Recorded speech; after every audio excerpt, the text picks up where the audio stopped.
done flu jabs for half the population, says the front page of the Times.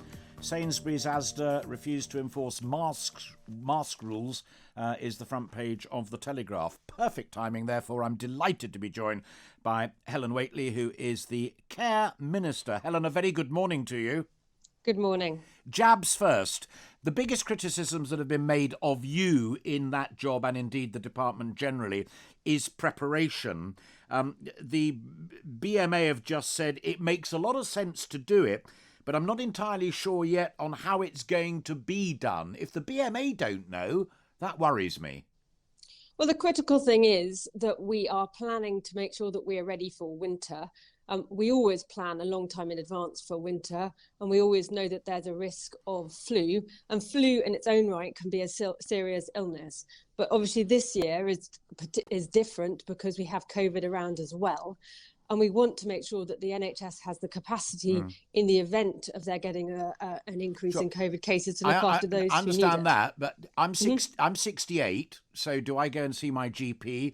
My daughter's a headmistress. Does she go and have it done in school? She teaches kids. Where do they go? Is that going to come out as a very clear, concise edict from your department?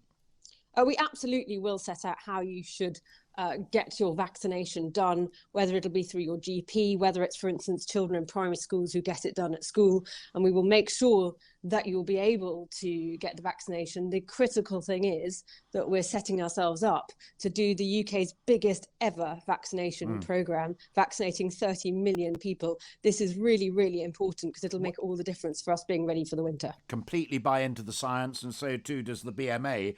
What's the target date? What's flashing lights, DEFCON 1? Well, we need to make sure that people have had their vaccination in time for when the highest levels of flu would hit.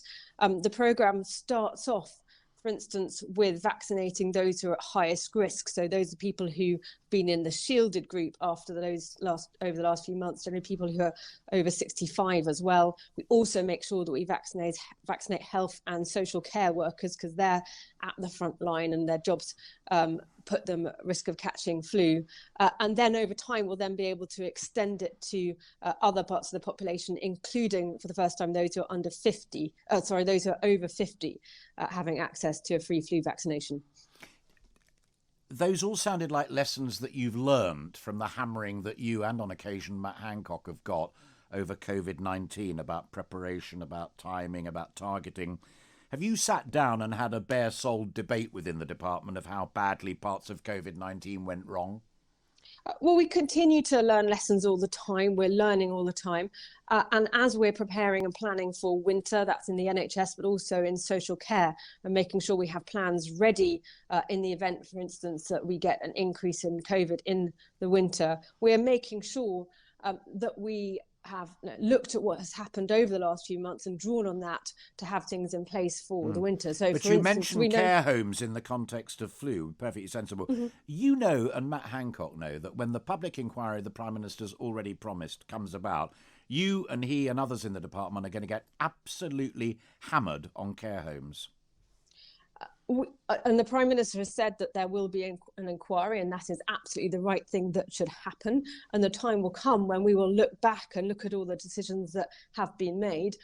What matters right now is that we're looking forwards and making sure that we're in the best possible place. So at the moment, for instance, I'm working with care homes to support them to get the outbreaks right down. And as we announced this week, to enable people to begin visiting again their relatives who are in care homes who've really missed out on visits over recent months. So we want to enable that to happen, but also to make sure that social care, like the NHS, like the whole of the country, is ready for winter.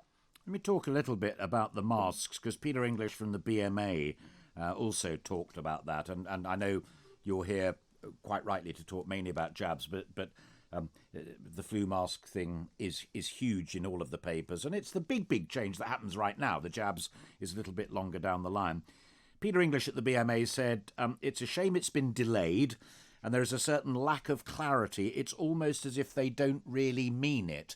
Do you mean that when I go shopping today in an enclosed space, I must wear a mask, and that you expect Sainsbury's to enforce it, and if not, you expect the local bobby to come in and fine me £100? Do you really mean that? I mean that when you go shopping today, when you go into a shop, in fact, just before you go into a shop, you should put a mask on and you should wear that mask while you're in the shop. And is your instruction, Helen, to Sainsbury's and Asda, get off the front page of the Telegraph saying you won't and get into your management team and tell your people they must? I wouldn't put it like that. Then they're not going to do it, Helen. They're not going to do it unless you or Matt or the Prime Minister tell them to do it. Either this thing matters or it doesn't matter. Well, we are asking at shops, just like in public transport, you've seen it, to encourage people to wear masks. And if you travel on a bus or you travel on the underground at the moment, you'll see signage up that advises you to wear a mask, unless, of course, you're one of the people who has an exemption from wearing a mask, and that's really important. But what we've seen all the way through this pandemic is that the great British public have acted responsibly and that people have done the right thing. And so we have every confidence that people will do exactly that, and people will take the decision to wear a mask because that's the right thing to do to protect each other from the risks of COVID. I don't want to be rude even for a moment, and it's not in my nature at all, but a big chunk of that analysis is delusional. Because when you get something like Liverpool Football Club celebrating and doing brilliantly, out they go. At the other end of the spectrum, Black Lives Matter, absolutely within their rights to make a demonstration, that goes out of the window. Yeah, 80% will do what you want. 10% is enough to stick our back up above one. Then you've got a problem. I've got a problem. My kids have got a problem. You can always find exceptions where people haven't followed the rules. Yeah, in their thousands on our streets. What we have seen throughout this is actually the vast majority of people taking the right measures, taking precautions. What I should also say is wearing a face covering in shops is just one of the things that we're asking people to do. The critical thing we're asking people to do is to be following the social distancing requirements, to keep 2 meters away from other people. 1 meter over the 2 meters isn't possible, plus additional mitigations, hand washing, hand sanitizing frequently, following all the other guidance to reduce your risk of contacts. And of course, in the event that you have any symptoms, getting a test and enabling the test and trace team to contact those who have been in close contact with you. This is all part of the response. And let me be clear, after a little bit of heated exchange there, which you took well, and I hope you accepted from me, which you clearly did. Carol Sakura, the great oncologist, was on the programme making exactly that point earlier in the week. All of those basic things are absolutely fundamental. But I want to put one final point to you, Helen, if I may. And I'm playing devil's advocate quite consciously, that a number of people who don't want to wear a face mask because it interferes with their freedom, blah, blah, blah, in inverted commas, and don't want to go social distancing and do want to celebrate great sporting events or protest political causes, will say, because Helen Whately won't say on the radio this very morning that if you don't do it, you will be banged up and I expect the police to act. Deep down, it's not as bad as you've been making out. We've broken it. We're now looking forward to dealing with flu. Really don't see it that way. I'm absolutely confident that most people will follow this guidance. The vast majority will.